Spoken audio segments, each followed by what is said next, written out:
Assalamualaikum warahmatullahi wabarakatuh. Alhamdulillahirabbil alamin. Wassalatu wassalamu ala asyrafil anbiya'i wa mursalin wa ala alihi wa sahbihi ajmain, amma ba'du. Hati-hati mengeluh, karena kadang-kadang kita makin berumur ini mengeluh. Aduh, saya takut, saya khawatir, saya marah, saya sedih, atau mengeluh tentang badan-badan kita. Aduh, sakit. Ya. Apa yang terjadi memang kalimat-kalimat ini juga jalan di badan, ya, dan nanti ditangkap oleh sel-sel ini, nanti ya tambah sakit. Bahkan kalimat-kalimat ini akan menstimulasi hormon yang ada di atas ginjal kita, namanya kelenjar adrenal. Ini ada dua nih. Nah, hormon ini, kelenjar ini mengeluarkan hormon stres. Hormon stres ini terkenal ada 3 serangkai ini, adrenalin, kortisol, dan norepinefrin. Sesungguhnya Allah yang ciptakan ini keluar untuk manusia untuk berjaga-jaga atau waspada. Hanya kalau terlalu sering mengeluh, oh ini tambah keluar nanti. Hormon itu nanti masuk pembuluh darah, masuk jantung, nah jantung memompa lagi seluruh tubuh. Nah, nanti sel-sel yang tubuh kita ini menerima informasi, ya dapat lagi hormon stres, udah deh mereka tambah berat kerjanya. Makanya kita diminta untuk berbaik sangka. Namun untungnya karena Allah Ta'ala yang menciptakan kita nih manusia, tahu persis bahwa manusia senang mengeluh atau sering curhat gitu ya, maka ada keajaiban. Ya, menurut saya pribadi ini satu keajaiban. Apa? Ada namanya waktu tunda. Di mana apabila kita mengeluh 1-2 kali, itu belum jalan di badan. Inilah kesempatan kalau kita misalnya sharing gitu ya, bahwa aduh ya lututku sakit banget, ada 1 kali aja udah ya, karena kalau sudah 3 kali dan seterusnya itu jalan di badan, makanya nanti pesannya jalan lagi sampai lagi ke lutut, nah lutut tambah sakit nanti. Nah, ini yang penting kita tahu berulang-ulang agar kita ya mengurangi keluhan ya, saya kira nggak mungkin sama sekali tidak ya, karena memang diperbolehkan juga sih. Tapi ya nggak boleh sering-sering gitu, ya cepet-cepet move on, cepet-cepet istighfar, karena pada saat kita istighfar, astagfirullahaladzim, istighfar itu jalan lagi di sistem saraf ini. Organ pertama yang penting sekali kita perhatikan adalah sel otot jantung. Ya, rupanya ini sel otot jantung ini, dia ya sampai usia kita 40 tahun itu sel-sel ototnya ini masih sehat ya. Ya, masih mampu bertahan hingga 40 tahun. Nah, mulai 40 tahun, nah ini ada hal-hal yang ada pergantian sel-selnya. Tapi ada juga antara yang mati dengan yang diganti agak kalah gitu. Karena apa? Karena pola makan kita, pola kehidupan kita, pola manajemen emosi ini mempengaruhi terhadap ya kondisi-kondisi sel otot jantung. Ya. Dan jantung ini bayangkan ya, ini deg-degannya luar biasa ini kan kalau kita ada hal-hal yang menakutkan, mengkhawatirkan, menyedihkan.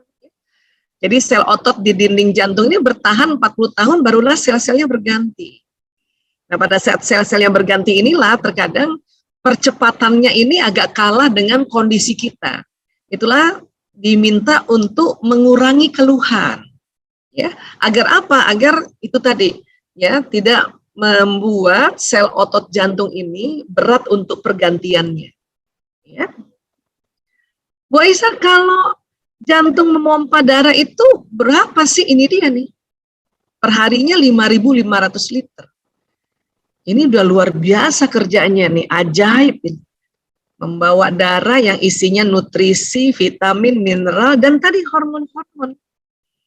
Kalau kita berbaik sangka pada badan kita, yang nanti masuk atau terpompa ini hormon yang bahagia. Hormon bahagia itu namanya dopamin. Di situ ada endorfinnya, narkotika alami yang bikin badan yang tadinya sakit jadi berkurang karena ada hormon endorfinnya itu. Ada serotoninnya dipompa oleh pompa darah ini sehingga badan tuh jadi ya very happy gitu. Ada oksitosin yang membuat penuh jatuh cinta lagi gitu ya. Apalagi jatuh cinta pada orang yang sama, pada suami, pada anak-anak, Masya Allah. Ya, nah, ini kerjanya luar biasa. Nah, Kemudian apa sih yang suka masalah yang orang bilang sakit jantung tuh gitu. Ini dia, ini ada namanya pembuluh arteri ya koronaria atau pembuluh darah yang memberi makan si otot jantung ini. Dia ngasih makan. Ya. Nah, pembuluh darah ini sering tersumbat atau terhambat karena ada plak. Ya, ini kasih contoh di satu tempat ya. Nah, ini karena pola makan nih. Kolesterol berlebihan, dia ada plak sehingga darah yang jalan membawa nutrisi dan sebagainya terhambat.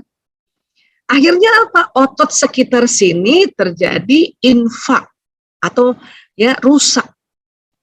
Inilah makanya terkadang ini yang sering jadi masalah ini. Kalau orang bilang sakit jantung mendadak infak miokard akut. Nah, itu ininya. Makanya ada teknologi dibuatlah balon arterial. Ya, dimasukkan dulu pakai alat nanti ya. Kemudian ini dipompa balonnya agar apa? Agar mendesak si plak-plaknya ini nih. Diharapkan nanti setelah itu pembuluh darah ya darahnya jalan lagi yang lancar kayak gitu. Tapi tergantung kalau nanti udah dipakai balon terus makannya juga masih berlemak juga kolesterolnya nggak dijaga, ini muncul lagi. Karena ini kan ya cuma didorong saja. Bahkan ada teknologi terbaru pakai stent atau orang bilang cincin. Ya, ini dia nih. Cincinnya segini nih, nggak kayak cincin kita yang di jari nih. Ya, dibawa dulu sama balon, dipompa dulu ya. Nanti pas balonnya diambil, nah cincinnya tinggal di sini. Ini dalam rangka mengganjel si plak-plak itu. Ya, memang ini sudah insya Allah membuat pembuluh darah lancar. Hanya kalau makan nggak diatur juga, nanti muncul lagi di tempat lain. Itulah makanya ada orang-orang yang menggunakan ring bisa lebih dari satu, karena ada muncul-muncul tempat lain. Ya. Nah, kalau misalnya masih muda, ya sumbatannya banyak, itu biasanya dipakai teknik bypass, operasi bypass. Diganti pembuluh darahnya ini, diambil dari pembuluh darah salah satu tubuh yang lain, terutama di bagian kaki biasanya. Ya. Alhamdulillah ya, Allah memberikan petunjuk juga pada ilmuwan-ilmuwan ini untuk bisa mengatasi seperti ini, ya, namanya angioplasti, ya, pakai stent atau cincin. Ya.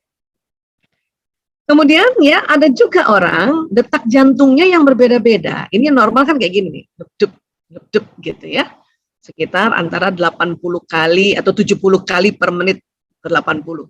Kalau di bawahnya 70 yang disebut bradikardi yang agak lambat nih, 60 kali, 50 kali per menit. Tapi ada lagi tahikardi yang cepat, bukan di atas 100 kali per menit.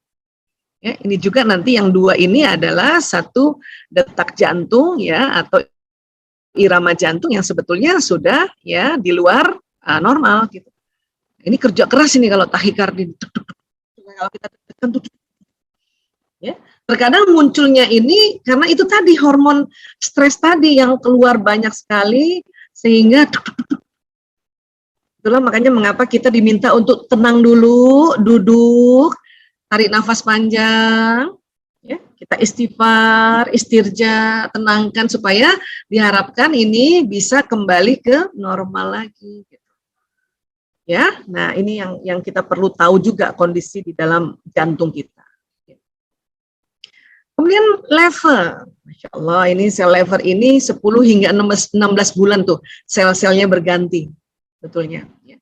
Ini harus dijaga ya untuk tidak terkena virus. Makanya kan ada tuh namanya hepatitis A, hepatitis B, hepatitis C, nah itu beda-beda tuh virusnya tuh. Ya, nah sel-sel di lever ini kurang lebih kayak seperti ini. Ini hanya untuk kita lihat saja ya. Mungkin kalau teman-teman sejawat dokter atau yang bekerja di kesehatan dia akan belajar lebih dalam lagi karena ini fungsinya luar biasa sel-sel seperti ini. Ya.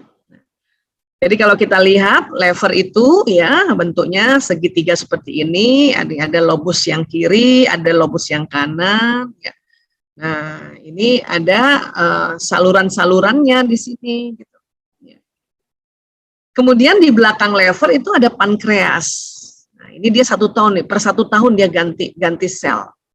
Ya, nah pankreas inilah yang menghasilkan insulin. Buat orang-orang yang secara genetik beresiko tinggi adanya diabetes mellitus, itu berarti sel di pankreasnya tentu ya ada gangguan atau produksi insulinnya ada gangguan. Sehingga harus ya diet makanan, olahraga harus teratur supaya gula yang masuk ke dalam tubuh itu bisa langsung dipakai. Kalau enggak nanti dia kemana-mana. Kalau gula berlebihan ke sel-sel tubuh, sel-sel tubuhnya nanti terganggu dan akhirnya rusak. Ya. Kemudian ginjal dan vesika urinaria. Inilah ginjal, ya Insya Allah nih ginjal. Tadi kita belajar yang di atas ginjal tadi ya, kelenjar adrenal. Ini 2. Nanti dia kaitannya sama vesika urinaria atau kantong kencing gitu ya. Dan teman-teman ya Insya Allah nih kita akan juga mengalaminya. Nanti di atas 45 tahun atau 50 tahun ke atas ini mulai kita kencing ya. Yang dulu kayaknya kita tahan nggak kencing ya. Nah itu semata-mata karena ya vesika urinarianya ini atau di bagian uretranya ini otot-ototnya ini sudah mulai kendor gitu. Ya. Tapi sekali lagi itu sangat-sangat alamiah. Yang penting kurangi aja mengeluh. Nggak usah ngurang, aduh nih saya kencing-kencing mulu. Ya memang kencing-kencing karena memang sudah waktunya. Hanya kalau kita ngomong begitu terus, maka benar-benar kencing-kencing terus nantinya. Ya, bersyukurlah masih bisa kencing. Karena kalau ada orang nggak bisa kencing, wah nanti lagi kita harus ya cuci darah lagi kan. Nah, jadi kalau ginjal nih, kerjanya ginjal ya kurang lebih kayak gini ya. Ya, dari cairan yang masuk di seluruh tubuh, nanti di ginjal inilah terjadi yang sudah tidak dipakai dia keluar. Buat teman-teman yang semakin umur dan kencingnya masih berbau kencing, bersyukurlah berarti ginjalnya masih bagus ya. Bu Isa, kalau saya makan pete tuh, aduh kencing saya bau pete, bersyukur Bu, berarti ginjalnya bagus ya. Karena ada orang juga habis makan pete kemudian ya nggak bau pete gitu, wah itu ada apa? Kecuali ya ada teknik-tekniknya supaya nggak bau pete, makan duren. Supaya nggak bau duren, minum kopi. Nah itu yang nanti aromanya berbeda-beda. Ya. Kemudian gaster atau lambung. Nah ini paling sering sekali karena ini kerja keras ya. Lambung ini atau stomach ini sangat kerja keras. Ya tempatnya makanan, tempatnya minuman. Ya. Jadi kalau makanan masuk nih dari mulut, nanti masuk ke esofagus ya di sini. Ya sempat dulu nih makanan ini diproses ya dengan cepat, terus nanti dia masuk ke usus kayak gitu ya. Nah, kemudian ya di dalam lambung ini memang ada asam lambung Allah ciptakan. Untuk apa?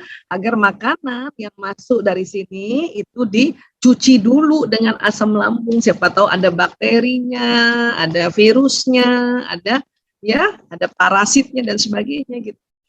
Hanya ada kondisi-kondisi tertentu asam lambung jadi lebih banyak. Harusnya dia nggak usah banyak-banyak, sepertiga ya, paling ya segitu udah terlalu banyak. Akhirnya apa? Karena ini asam, ya benar-benar warnanya kuning. Jadi dinding lambung kita ini kan kayak handuk ya. Kalau pernah lihat handuk ya, atau babat itu kan lambung, babat sapi. Dari pernah makan coto yang ada pakai babat atau bakso babat? Asik. Nah, ini bakso mo. Ususnya, lambungnya si sapi kan. Jadi kayak handuk-handuk. Nah, lambung kita juga berhanduk-handuk dalamnya. Cuman kalau terlalu sering asam lambung meningkat, nanti terjadi luka. Karena harusnya lambung yang sehat tuh mulus gitu ya, kayak handuk tapi nggak aus gitu, nggak luka. Orang yang sakit mah atau mahnya kronis atau sudah lama ya, kronis itu lama ya. Kalau akut itu baru-baru. Kadang-kadang di masyarakat kebalik penggunaannya. Ya. Ini bisa luka. Makanya pas luka karena asam lambung setiap hari juga muncul atau asam lambung setiap hari juga diproduksi. Nah, bayangkan sudah luka kena asam. Ya bayangin aja kulit kita luka dikasih tetesin cuka. Waduh, kayak apa itu? Makanya sakit. Inilah kita diantisipasi dengan obat lambung sebelum makan karena takutnya makan ada pedas lagi dan sebagainya, itu dilapisi nih. Ya, karena lukanya bisa sampai ke sini nih. Ya, udah mau masuk ke usus nih sebetulnya. Ya. Apalagi yang GERD. gastroesophageal reflux disease, itu asam lambungnya kepenuhan, terus sampai dia reflux itu balik, makanya kadang sampai ke mulut lagi tuh asam. Yang bahaya pas reflux, dia naik ke ke mulut kita, terus masuk ke organ pernafasan. Itu yang bisa sesek itu. Inilah yang perlu kita pahami, bahwa asam lambung ini terstimulasi dengan banyak hal. Tentu karena makanan juga. Kemudian apa? Pola pikir perasaan yang membuat asam lambung meningkat. Maka kita kembali diajarkan oleh Ad-Dinul Islam di surat Al-Hadid ayat 23 itu, Allah meminta kita untuk jangan terlalu berduka terhadap apa yang luput dari kamu. Supaya nggak terlalu bersedih kalau nggak terjadi kayak gini. Kemudian usus, ini kerja usus juga luar biasa. Ini ada usus besar dan usus kecil, istilahnya small intestine, usus halus gitu. Jadi makanan tuh setelah dari lambung ke sini dulu, ke usus yang ini dulu, baru nanti masuk ke usus besar, baru nanti masuk ke rektum. Nah, sisa-sisanya lah dibuang. Ini juga bisa luka ini. Nah, biasanya kalau tipes atau tipoid, nah itu kumannya yang merusak lambung. Kemudian lensa mata ini Allahu Akbar, memang tidak ada gantinya. Dia dikasih Allah sepanjang hidup sebetulnya.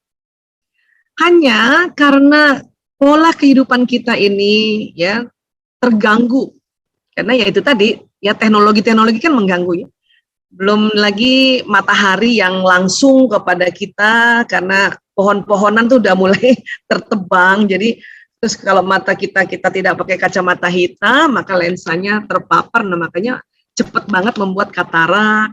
Sekarang adalah apalagi lampu-lampu dari kita punya gawai, kita punya gadget, ini juga yang membuat lensa mata ini bisa cepat kataraknya gitu. Aslinya kalau dulu zaman-zaman dulu itu nggak ada itu operasi katarak karena sampai seumur hidup lensa mata ini kepake seharusnya gitu. Hanya karena kondisi sekarang dan memang juga Allah memberikan petunjuk juga kepada ilmuwan yang sungguh-sungguh, akhirnya ditemukanlah tadi operasi katarak, diganti lensanya. Mau nggak mau, suka nggak suka. Nah ini sebetulnya ini untuk seumur hidup bisa dipakai gitu. Hanya kita punya lifestyle lagi. Pembuluh darah ini banyak sekali panjang saluran pembuluh darah yang jika dijadikan satu, maka panjangnya akan mencapai 96.500 km atau 2 kali keliling bumi. Allahu Akbar. Nah, biasanya pembuluh darah yang banyak ini nanti mulai ada sumbatan-sumbatan, disitulah kita mulai ada rasanya aduh pegel-pegel atau keju-keju. Apa pegel itu bisa dari pembuluh darah, bisa juga dari pembuluh sarafnya Sel otot rangka. Kalau sel otot rangka ini bertanggung jawab untuk kontraksi dan relaksasi ketika seseorang bergerak, dan sel otot ini namanya lurik, mampu bertahan selama 15,1 tahun. Makanya anak-anak usia sampai 15 tahun itu karena masih bagus sel ototnya, mereka loncat sana, loncat sini. Nanti pas setelah 15 tahun mulai itu ada yang rusak, tergantikan gitu. Nah, kenapa disebut lurik? Karena sel ototnya kayak lurik nih, lihat kayak kain lurik Masya Allah. Baik. Jadi sekali lagi ini sel otot kita nih seperti ini, sehingga nggak heran kalau kalau usia kita udah 40 ke atas, 45, 50, mulailah juga otot rangkanya tidak lagi berfungsi sebagaimana waktu kita muda.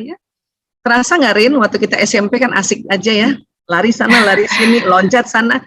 Ririn juga nih jago nih, dia loncat jauh kalau nggak salah saya. Mpok Nur. Jago basket atletik, Masya Allah. 15 tahun kan usia sampai SMP kan kita Iya. Nah, SMA masih oke. Nah, udah umur-umur kayak gini, kenapa ini Iya, udah ini semua onderdilnya udah pada dengkul udah nyut-nyut. Iya, makanya. Tapi alhamdulillah Iya, Masya Allah. Jadi ini memang luar biasa kita punya badan. Alhamdulillah udah terpakai istilahnya. Sudah membantu kita puluhan tahun. Makanya kita harus sayang-sayang nih sekarang sama otot-otot kita ya. Nggak bisa lagi kayak waktu SMP diajak lari sana lari sini ya. Baik, kemudian sel telur. Ini dia nih buat kita khususan yang perempuan. Ini sel telur nih kalau digedein kayak gini ya. Cakep ya warnanya ya. Ini pakai pewarnaan sebetulnya ya. Ini rahim perempuan ya, Masya Allah ya. Ya, uterus kita ini. Kemudian indung telur ya, atau ovarium ada 2 kanan kiri. Ini berisi ovum telur. Ya, nanti vagina tuh yang ini. Jalan lahir atau jalan senggama ya. Nah, jadi sel telur ini sudah terbentuk saat manusia masih menjadi janin perempuan saat usia kehamilan 6 bulan. Jadi perempuan di dalam rahim ibu usia 6 bulan di janin itu sudah terbentuk sel telur. Ya. Kapasitas sel telur untuk mampu hidup tanpa digantikan sel baru adalah 50 tahun.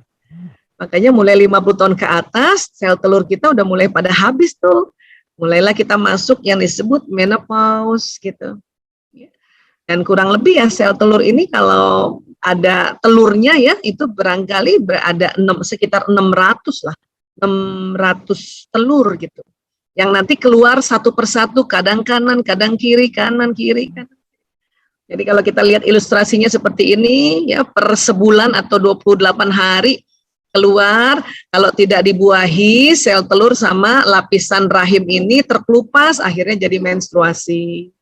Tapi kalau dia dibuahi maka menjadi zigot, nanti akan tertanam di dalam rahim, inilah menjadi kehamilan ya seperti itu ya, Masya Allah ya. Ini ganti-gantian nih kanan kiri Ada yang pada saat kejadian luar biasa keluarnya 2 kanan kiri. Pada saat dibuahi, sperma bisa ke kanan, bisa ke kiri kan, sperma kan banyak ya, sehingga bisa menjadi bayi kembar yang non-identik. Tapi kalau yang identik itu biasanya satu telur ini sudah ada bakal 2 janin itu. Dan kembar juga ini genetik, ya, ini ada turunannya. Kemudian kita juga harus tahu hormon kita yang namanya estrogen, ini lihat ya, setelah 10 tahun nih, apalagi anak sekarang ya, mensnya kan 10 tahun ya. Naik tuh estrogen kita nih, ya sampai usia-usia topnya nih 20 sampai 30-an lah. Setelah itu mulai menurun, ya kita kan udah 50-an ke atas ya. Ya kita ada di sini kali ya. Jadi udah mulai turun estrogennya, dan nanti pasca menopause habis sama sekali, ya walaupun mungkin ada sedikit gitu ya. Nah ini kita harus paham nih, harus aware terhadap kondisi kita. Kenapa? Karena estrogen inilah untuk perempuan salah satu yang membuat bahagia, membuat happy itu estrogen. Di luar tadi hormon dopamin, endorfin, serotonin, oksitosin, perempuan itu yang bikin happy itu estrogen sebetulnya. Jadi terbayang nggak pada saat usia kita semakin menurun, estrogennya kurang, jadi terkadang kita mudah tersinggung. Udah mulai belum? Sudah mulai tersinggung. Ya, yang tadinya sih waktu umur-umur segini mau strong, ya. Apalagi estrogen ini hormon ratu, wis dominan. It's okay, nggak apa-apa gitu kan. Nah, tapi itu tadi sudah umur sekian ini kita harus sadar, ya, kita harus aware dengan bahwa estrogen memang menurun, ya. Kalau laki-laki sama testosteronnya nih, apalagi usia-usia balik sekarang, 10 tahun udah mulai, ya sudah bisa ya mimpi basah. The top-topnya juga 20 sampai 30-an ini, ya. Nah, bedanya testosteron pada laki-laki tidak habis, memang berkurang. Bahkan dikatakan ilustrasinya di sini sampai umur 100 tahun pun testosteron pria nggak habis. Inilah yang membuat laki-laki mau 70 tahun, 80 tahun kemudian ya menikah dengan perempuan yang masih produktif, kemungkinan punya anak masih tinggi. Karena testosteron ini yang menghasilkan sperma. Nah, sperma ini kan pada saat ya walaupun 70 tahun usianya tetap masuk ke dalam rahim seorang perempuan atau rahim istrinya. Yang penting perempuannya itu masih masa subur. Jadi telur nanti dibuahi oleh si sperma ini. Bayangkan sekali masuk pada saat hubungan intim suami istri itu antara 200 juta sampai 500 juta sperma. Dan ini luar biasa, ini bakal manusia semua ini sperma ini. Cuman hukum yang Allah buat adalah kalau satu sperma sudah masuk dalam satu telur, yang lain tidak bisa masuk. Ya, sama juga hukum peminangan atau hukum khitbah. Kalau satu pria sudah mengkhitbah seorang gadis, ya, yang lain udah nggak bisa khitbah lagi. Sampai kalau memang ya dia batal, barulah bisa mengkhitbah lagi. Itu hukumnya. Di dalam rahim juga begitu, Masya Allah. Ya, jadi ini sekali lagi, setiap anak yang lahir dari rahim seorang ibu itu adalah the winner, sang juara. Kenapa? Karena perlombaan dari antara 200 juta sampai 500 juta sperma. Ya, dan itu pasti yang terbaik saat itu. Untuk itulah kita dilarang membanding-bandingkan anak dengan siapapun. Bahkan dengan diri kita sendiri. Bunda dulu begini. Oh, itu anak paling gak suka tuh. Ya, sebetulnya seneng aja anak dengar cerita waktu kita muda. Yang penting gak dibandingkan sama orang. Tapi kamu, itu gak suka mereka. Karena memang secara ya fitrah ini mereka the winner. Tapi dengan pertandingan saat itu, bukan dengan sperma pada saat penciptaan kakaknya sekalipun atau adiknya lagi nanti sekalipun. Apalagi temannya dibandingin temannya, oh nggak mau deh. Ya, jadi hati-hati dalam memotivasi. Oke? Ya. Nah, jadi ya saya harus perkuat lagi bahwa hormon-hormon ini sebetulnya ada. Ini kan estrogen terkenal hormon ratu ya, hormon perempuan. Dia ada di wanita dan ada juga di pria. Hanya di wanita memang banyak. Kalau misalnya dianggap ini oli atau air ya, katakanlah 100 liter nih estrogen. Wanita bisa 80 liter sampai 90 liter estrogennya. Pria ya ada estrogennya. Hormon perempuan ada pada pria, cuma 10 sampai 20 liter. Dan kalau kita kenal lagi hormon laki-laki namanya testosteron ya, itu di perempuan juga ada testosteron, cuma perempuan lebih sedikit. Mungkin dia yang 10 liter, 20 liter. Yang laki-laki yang banyak, 80 liter, 90 liter. Jadi kita punya. Pada saat laki-laki usia 50 tahun ke atas atau 60 tahunan ke atas, ya, ini hormon testosteron mereka kan berkurang, sehingga mereka menjadi tidak terlalu agresif lagi, serta menjadi lebih bersifat mendidik ini. Jadi laki-laki 30-an sampai 40 kan testosteronnya banyak nih. Makin lama kan makin turun. Ya, walaupun dia tetap lebih banyak dibanding si estrogen. Tapi estrogen atau hormon perempuan pada laki-laki nggak kurang. Inilah makanya laki-laki di 50-an ke atas, ya, dia mulai tidak terlalu agresif. Dan seneng ngajarin. Ya, seneng ngajarin,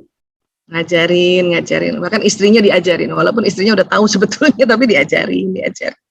Ya, ini harus tahu juga nih, harus ngerti juga, kalau enggak berantem melulu nanti. Ya, nah, jadi laki-laki mulai masuk usia paruh baya sudah dapat mengontrol emosi negatif, karena testosteron tadi udah sedikit, ya, dan juga dapat membiarkan emosi negatifnya rilis dengan sendirinya. Ini buat para laki-laki ya, karena tadi testosteron itu kan agresif. Testosteron ini yang mendominasi tuh, ya hormon raja itu. Ya udah mulai sedikit ya. Bahan bakar yang menjalankan sirkuit otak laki-laki usia itu berubah. Ya, lebih banyak pengaruh dari estrogen dan oksitosin. Estrogen hormon perempuan. Makanya laki-laki semakin tua semakin gagah. Kenapa? Karena ada estrogennya. Kita nggak bisa bilang semakin cantik karena tadi testosteron itu pun masih ada, semakin gagah. Coba perhatiin deh. Pak Nur perhatikan ya. Ya, Bang Sandi misalnya ya, semakin tua semakin ganteng loh. Ya. Bu Ririn, Mbak Ririn, suaminya semakin tua semakin ganteng. Mbak Marsha, suaminya udah di atas 50-an belum? Oh, belum. Jadi belum ganteng. Bu Isa suaminya udah hampir 60, semakin ganteng dia. Semakin ganteng, kenapa? Karena ada estrogen. Ada hormon perempuannya itu yang nggak berkurang, itu ganteng. Semakin mau pakai baju yang lebih bagus, semakin gaya, semakin memperhatikan penampilan, dan juga semakin ingin ditemenin, semakin ingin dipeluk-peluk atau ya kalau emang dia nggak suka dipeluk ya dipijit-pijat, kalau tidur itulah laki-laki. Ya, nah dan juga semakin ya senang ngajarin, makanya dia cocok banget sama cucu-cucu. Ya, seneng ngajarin karena yang mau denger ajarannya si bapak-bapak 50 tahun ke atas ini cucu. Kenapa? Karena istrinya mau diajarin, istrinya udah sering, udah berpuluh tahun. Anaknya mau diajarin udah pada gede, bahkan udah pada sekolah di luar negeri lah atau sekolah di tempat yang lain. Makanya pada saat bapak-bapak berusia 50 tahun ke atas, 55 dan sebagainya, kalau punya cucu itu cucunya itu yang nanti beruntung. Kenapa? Karena laki-laki semakin tua, apalagi yang levelnya memang CEO gitu kan di otaknya banyak sekali ilmu, banyak sekali pengalaman. Jadi cucunya yang beruntung. Itulah beberapa biografi orang-orang terkenal, ya, itu ada bab tentang kakek, kenangan terhadap kakek. Karena kakeklah yang ngajarin ini itu. Walaupun memang nggak lama ya. Nggak lama, tapi itu tadi. Ya. Sekarang perempuan, ya kita lihat nih, ya estrogennya tuh habis atau sangat turun dan hormon laki-lakinya kan tetap, ya kan? Jadi wanita sebaliknya pada masa premenopause dan setelah menopause tingkat hormon estrogen menurun hingga perbandingan hormon dalam tubuhnya berubah. Hormon testosteron menjadi lebih tinggi, karena itulah mengapa wanita pada usia 45-50 tahun ke atas tiba-tiba menjadi lebih tegas dan lebih percaya diri. Atau kalau saya bilang tuh lebih lagi jantan-jantannya nih ibu-ibu nih 45 tahun ke atas nih. Ya, di sisi lain lagi jantan-jantannya senang ngurusin orang, senang berorganisasi dan sebagainya ya. Karena kan anaknya udah nggak gelendot sana, nggak gelendot sini. Kalau yang masih 20 sampai 35, anaknya masih gelendot sana, gelendot sini, ya udah tenang aja dulu. Nanti 45 tahun ke atas itu sudah mulai nanti akan mengurus orang lain ya. Walaupun sekarang pandemi ya, alhamdulillah juga bisa ngurus lewat dari rumah kan. Inilah, karena tadi estrogen kita kan berkurang. Tapi hormon laki-laki kita tetap ada. Ya. Nah ini biasanya ya mulai tumbuh rambut itu di pipi itu yang nggak ada cambangnya, akhirnya ada cambangnya sedikit, ada kumis-kumis tipis di ya, tempat kumis. Kalau yang dari awalnya sudah ada kumis dia makin kuat, makin lebat kumisnya gitu ya. Cuman itu tadi di sisi lain ya memang senang ngurusin orang, tapi di sisi lain sel-sel tubuhnya sudah berkurang fungsinya, sehingga kadang-kadang stres juga. Bahkan sempat bisa kena stroke ini, apalagi kalau kita nggak aware terhadap kita punya emosi. Jadi dijaga baik-baik ya, karena memang ini lagi jantan-jantannya. Nah ini yang harus saling mengerti dengan suami. Karena apa? Karena suami lagi seneng-senengnya kepengen di rumah, si istri lagi seneng-senengnya pengen ngurusin orang lain. Ini, kalau dulu suami di usia 30 tahun mungkin dia tinggalin si istri nggak masalah, tapi sekarang setiap mau kemana-mana sebetulnya kepengen ditemenin, apalagi yang wataknya memang introvert, yang bahasa kasihnya adalah waktu. Dia mau ditemenin terus. Kalau bapak-bapak yang ekstrovert, yang sekitar ada 10% lah sampai 15% ya, namanya juga ekstrovert, walaupun sudah umurnya 50 tahun ke atas, masih aja suka jalan-jalan sendiri, istrinya nggak ikut ya nggak masalah. Ya, karena memang berbeda bahasa kasihnya. Ya, nah ini perlu tahu nih. Masa premenopause, usia 45 tahun sampai 50, siklus estrogen, progesteron, dan testosteron tidak menentu. Minat pada hubungan intim berfluktuasi, lebih sering letih dan cemas, suasana perasaan berubah-ubah dan mudah kesal. Ya, jadi teman-teman yang premenopause ini harus ngerti ya. Jadi kalau semakin tahu malah semakin kita bisa ya jaga diri, mawas diri, ya atau aware tadi. Ya. Memang kulit jadi kering, keringetan, gatel badan gitu. Ini ya kita atasi aja dengan kita kasih lotion atau apapun yang kulit tuh senengnya yang golongan minyak zaitun atau lidah buaya gitu ya. Nah, minat utama saat ini adalah berhasil melalui hari demi hari serta mengatasi naik turunnya kondisi fisik dan emosi. Jadi di premenopause ini harus tahu juga nih ya, walaupun kita ini tadi kepengen ya ngurusin orang, tapi di sisi lain kita punya estrogen kan menurun nih, udah mulai menurun. Jadi mood ini atau kita punya feeling ini udah mulai berfluktuasi juga, ya naik turun nih. Inilah makanya tadi bisa jadi stres, bisa jadi ya kena stroke. Oke? Masa menopause ya, usia 51 tahun sampai 58 tahun, estrogen progesteron sudah menurun namun masih tidak menentu ini. Nah, saya ada di sini nih di menopause nih. Ya. Minat pada hubungan intim juga masih berfluktuasi dan juga mudah letih dan cemas. Ya, saya juga termasuk mudah letih dan cemas. Hanya kita siasati dengan belajar memanage kita punya emosi. Ya, tapi tahu diri. Nggak mau lagi pecicilan kayak waktu masih lebih muda. Ya. Minat utama saat usia ini adalah meningkatkan kesejahteraan dan menghadapi tantangan-tantangan baru setiap hari. Jadi udah lewat satu hari aja udah seneng lagi, bismillah besok lagi satu hari. Nggak mau lagi berpikir nanti 1 tahun ke depan, 5 tahun ke depan, nggak gitu. Kalau dulu umur 20 sampai 35 tahun masih pikir 5 tahun ke depan harus gimana kita 10 tahun. Ya, hari ini udah lewat aja udah syukur gitu. Di usia-usia menopause nih. Ya. Kemudian ada lagi pasca menopause ya. Ini usia 59 tahun dan seterusnya. Di sini hormon kita sudah ya, walaupun rendah tapi sudah stabil dan badan sudah terbiasa. Sudah terbiasa. Lebih banyak merasakan ketenangan. Ya, apalagi ibadahnya tidak lagi terganggu oleh menstruasi. Gairah hidup baru, bahkan hasrat seksual yang segar kembali. Buat teman-teman wanita yang 59 tahun dan seterusnya dan masih sehat, gak ada kendala di rahimnya, tidak ada miom, tidak ada CA di dalam rahimnya, ini lihat, hasrat seksual yang segar kembali. Makanya disebut gairah pasca menopause. Ya. Jadi luar biasa, ini ada masa yang wah, hidup perempuan ini asik banget gitu. Tentu ditunjang dengan suaminya tentu ya. Kalau suaminya memang juga sehat ya, maka ya mereka menikmati dengan baik ya. Ya. Tapi sekali lagi ketenangan ini nih.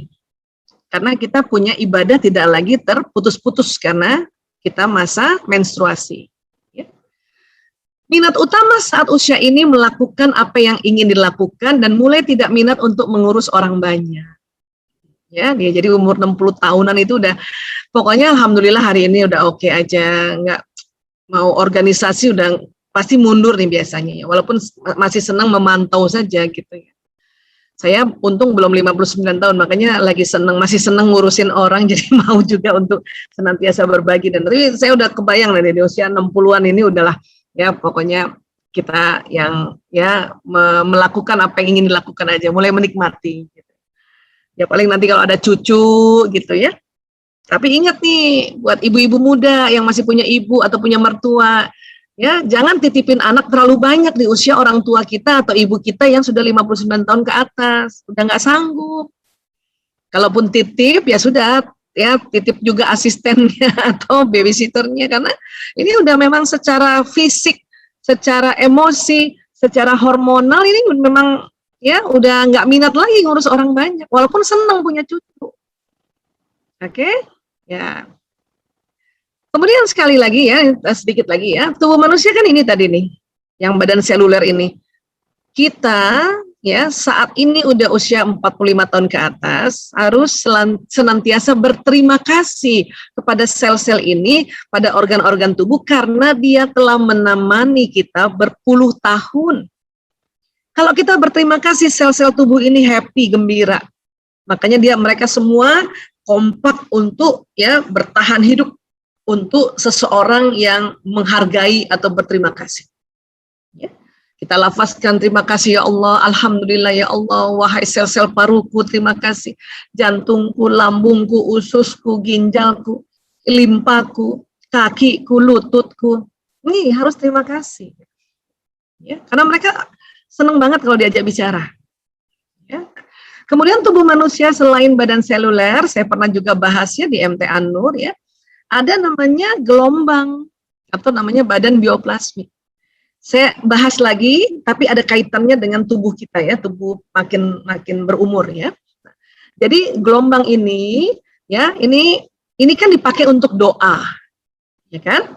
Jadi gelombang spiritual ini pada saat kita doa nih, doa itulah di broadcast dengan gelombang ini. Ya. Paling kuat memang dorongannya dari jantung. Karena di sini putaran pembuluh meridiannya kenceng nih. Apalagi yang tegak ibadahnya. Ya. Tegak sholatnya, saumnya, ya sedekahnya ini kenceng banget. Makanya orang yang semakin rajin ibadah, semakin sinyalnya kenceng. Ya, dan hati-hati ngomong kalau semakin kita rajin ya tegak sholat kita dan ditambahkan sholat sunnah ya tegak saum kita dan rajin sedekah itu hati-hati ngomong. Kenapa? Sinyalnya udah panjang tapi kalau masih ngomongnya banyak yang berburuk sangka, yang terbroadcast yang buruk sangkanya itu. Jadi hati-hati. Ya, artinya kalau HP-nya udah bagus, sinyalnya udah bagus, pulsanya banyak, chat beritanya atau yang ngirim beritanya berita yang menyedihkan atau berita-berita yang membuat nggak baik gitu ya. Nah, seperti itulah kira-kira ya analoginya. Ya. Jadi ya ini sinyal ini keluar dari pembuluh meridian ini di bawah kulit. Memang paling kuat yang di jantung. Dia berputar, dia kuat.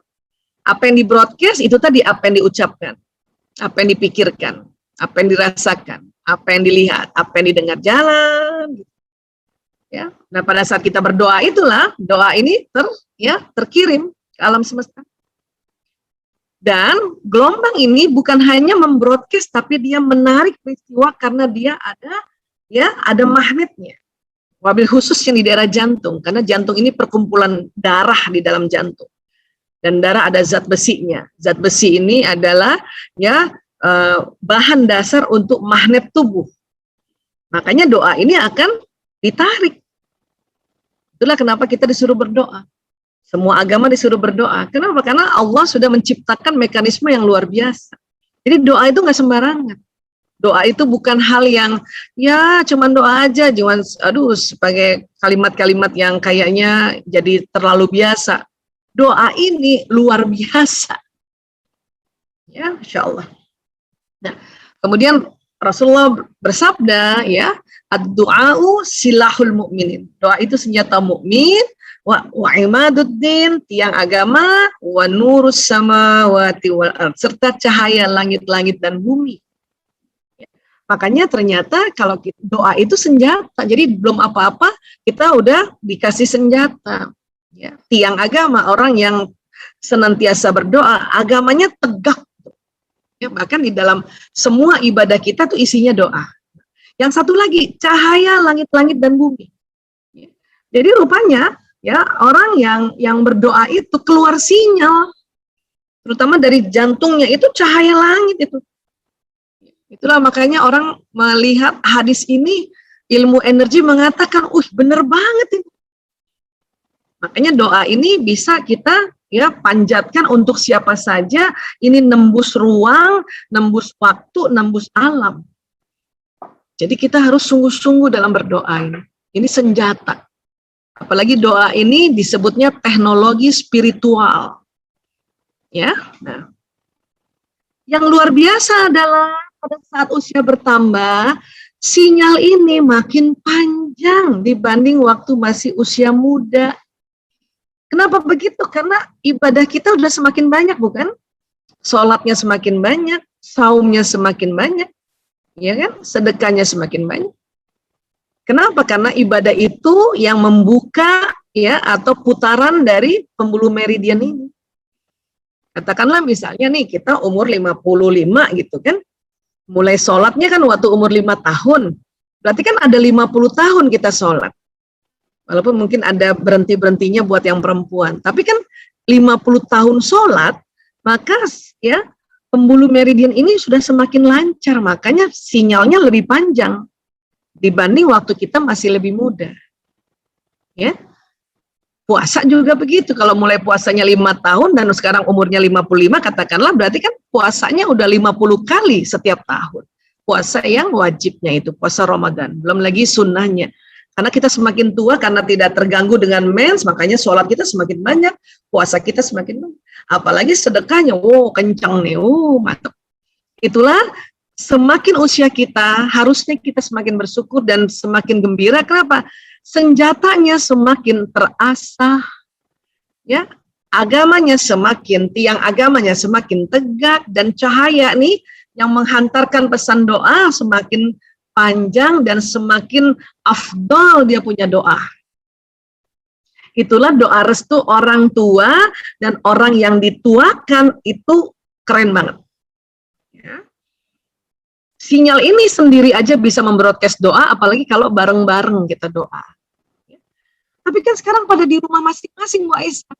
Iya, tapi bicara sinyal ini kalau kita bicara sinyal, ya, ilmuwan-ilmuwan kuantum ini ya, fisika kuantum mengatakan kalau kita bicara sinyal itu ya, itu tidak terhalang dengan dinding. Nah, sinyal ini menembus ruang dan waktu. Sebagaimana sinyal Zoom kita ini dan YouTube ini. Ya, dari masing-masing dari rumah, bahkan dari negara antar negara. Itu buatan manusia loh, Zoom sama YouTube itu. Ya, apalagi ini yang buatan manusia, ya, yang ada di tubuh manusia ini ya ciptaan Allah. Masa nggak percaya sih bahwa ini semakin dahsyat gitu? Ya, oke. Jadi sekali lagi bersyukurlah usia kita semakin tua, semakin panjang sinyalnya, masya Allah. Ya, memang badan kasarnya melemah karena fungsinya juga sudah dipakai, sudah menemani kita puluhan tahun, tapi gelombang ini semakin panjang. Maka hati-hati dalam bicara, hati-hati bicara sama tubuh, karena tubuh ini sedih.